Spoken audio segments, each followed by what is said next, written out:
Deuteronomio 10. Unya miingon ang Ginoo kanako, pagtabas og duha ka papan nga bato sama sa unang duha ka papan ug tungas nga ri kanako sa bukid. Paghimo usab og sulanan nga kahoy. Isulat ko sa duha ka papan ang mga pulong nga gisulat ko sa unang mga papan nga imong gidugmok. Unya isulod sa sulanan ang mga papan. Busa nagbuhat akong sulanan gikan sa kahoy akasya ug nagtabas akong duha ka papan nga bato sama sa unang mga papan. Ug unya mitungas ako sa bukid dala ang duha ka papan nga bato. Ang gisulat sa Ginoo sa unang mga papan gisulat usab niya niining maong mga papan. Ang gisulat niya mao ang napulo ka sugo nga iyang gisulti kaninyo didto sa bukid gikan sa kalayo sa panahon sa inyong pagtigom o gihatag niya kini kanako. Unya mibalik ako gikan sa bukid o gisulod ko sa sudlanan ang mga papan sumala sa gisugo kanako sa Ginoo ug karon anaa kini diha sa sulod sa sudlanan. Mibiya ang mga Israelita gikan sa mga tabay nga gipanag-iya sa mga kaliwat ni Jaakan ug mipaingon sila sa Mosera. Didto namatay si Aaron ug didto usab siya nila ilubong. Si Eleazar nga iyang anak mao'y mipuli kaniya pagkapari. Gikan sa Mosera didto sila mipaingon sa Gudgoda ug unya nangadto sila sa Jotbata diin adunay daghang sapa. Niadtong higayuna gipili sa Ginoo ang banay ni Levi aron maoy magdala sa sulanan sa kasuputan sa Ginoo ug mag-alagad kaniya ug maoy manalangin sa katawhan sa ngalan sa Ginoo. Hangtod karon mao gihapon kini ang ilang buluhaton.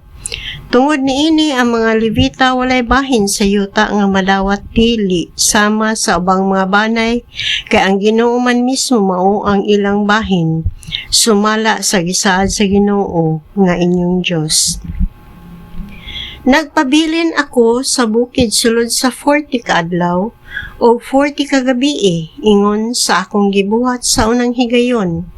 Gidungog usab sa Ginoo ang akong pag-ampo niining higayuna ug miuyon siya nga dili kamo laglago niya. Miingon ang Ginoo kanako, panglakaw na usab kamo ug ikaw ang mag-una sa katawhan aron mapanag-iya nila ang yuta nga gisaad ko sa ilang katigulangan nga ihatag ko kanila. Ug karon katawhan sa Israel, ang gipangayo lamang kaninyo si Ginoo nga inyong Dios mao nga kahadlokan ninyo siya ug tumano ninyo ang iyang kabubuton.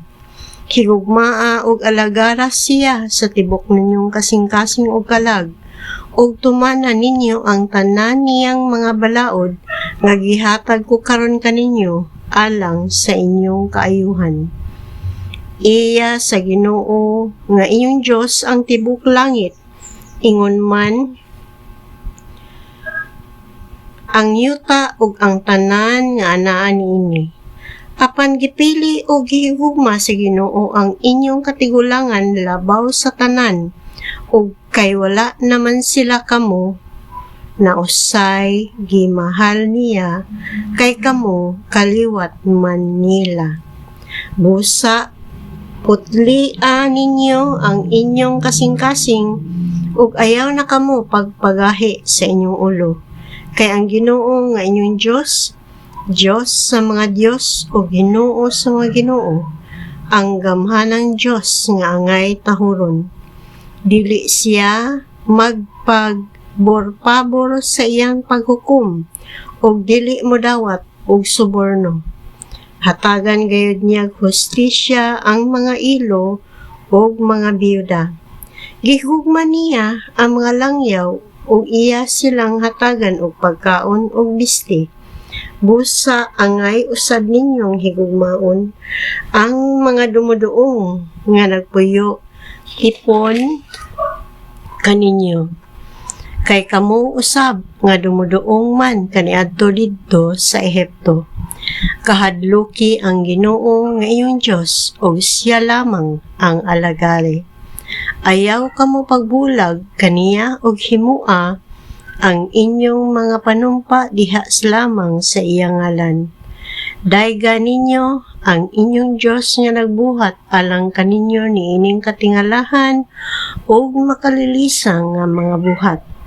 Kamo mismo nakasaksi niini. Ang inyong katigulangan 70 lamang kabuok sa dihang miadto sila sa Ehipto apan karon gipadaghan kamo sa Ginoo nga inyong Dios sama kadaghan sa bituon sa langit.